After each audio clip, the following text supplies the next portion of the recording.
വൈകുന്നേരങ്ങളിൽ ശ്രീകണ്ഠപുരം ബസ് സ്റ്റാൻഡിൽ ഒരു കൂട്ടം പ്രാവുകളെത്തും. നിലക്കടല കഴിക്കാൻ എത്തുന്ന ഇവർ ശ്രീകണ്ഠപുരത്തെ ചുമട്ടുതൊഴിലാളികളെ തേടിയാണ് എത്താറ്. വൈകിട്ട് 4-ന് പതിവ് തെറ്റിക്കാതെ എത്തുന്ന ഇവർ ചുമട്ടുതൊഴിലാളികളുടെ കുടുംബം പോലെ ആയി മാറിക്കഴിഞ്ഞു.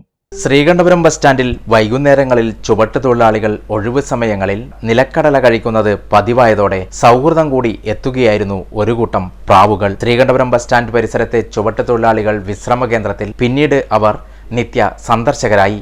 വൈകുന്നേരങ്ങളിൽ ടൗണിലെ നിലക്കടല പാകമാകുന്ന സമയം തെറ്റാതെ അവർ എത്തിത്തുടങ്ങും. 4 മണി സമയങ്ങളിലാണ് ചുവട്ടുതൊഴിലാളികൾ നിലക്കടല വാങ്ങിക്കാറ്. കൃത്യസമയത്ത് പ്രാവുകളും വിരുന്നുകാരായി എത്തും. പിന്നീടവർ എല്ലാം മറക്കും. സ്വന്തക്കാരെ പോലെ പിന്നീട് അവകാശികൾ അവരായി മാറും. കയ്യിലും ദേഹത്തുമെല്ലാം വന്നിരുന്ന് വയറ് നിറച്ചേ മടങ്ങാറുള്ളൂ. ദിവസവും 50 രൂപയുടെ നിലക്കടല നേരത്തെ വാങ്ങി പ്രാവുകൾക്കായി സ്റ്റോക്ക് ചെയ്യാറാണ് ഇവർ പതിവ്. ഉപ്പ് തൊട്ട് കർപ്പൂരം വരെ തലച്ചുവടായി മാർക്കറ്റുകളിൽ കൃത്യമായി എത്തിക്കുന്ന ഈ തൊഴിലാളികൾ കാണിക്കുന്ന ഉറവ പറ്റാത്ത പക്ഷിസ്നേഹം മാസങ്ങളായി ഇങ്ങനെ ഇവിടെ തുടരുകയാണ്. നമ്മൾ ശ്രീകണ്ഠപുരം ടൗണിലെ ചുമട്ടുതൊഴിലാളികളാണ്. നമ്മളിങ്ങനെ വൈകുന്നേരം കടല വാങ്ങി കഴിക്കും. ആ സമയത്ത് പ്രാവുകളൊക്കെ നമ്മുടെ കൂടെ വരും. പിന്നെ അതിനു വേണ്ടിയിട്ടുള്ള ഒരു 50 രൂപയ്ക്ക് ഡെയിലി അതിനു വേണ്ടി മാത്രമേ നമ്മൾ വാങ്ങിക്കരുത്. അത് എല്ലാ ദിവസവും ഒരു 4 മണിയാകുമ്പോൾ വന്ന് നമ്മളോട് ഇരുന്ന് കഴിക്കും.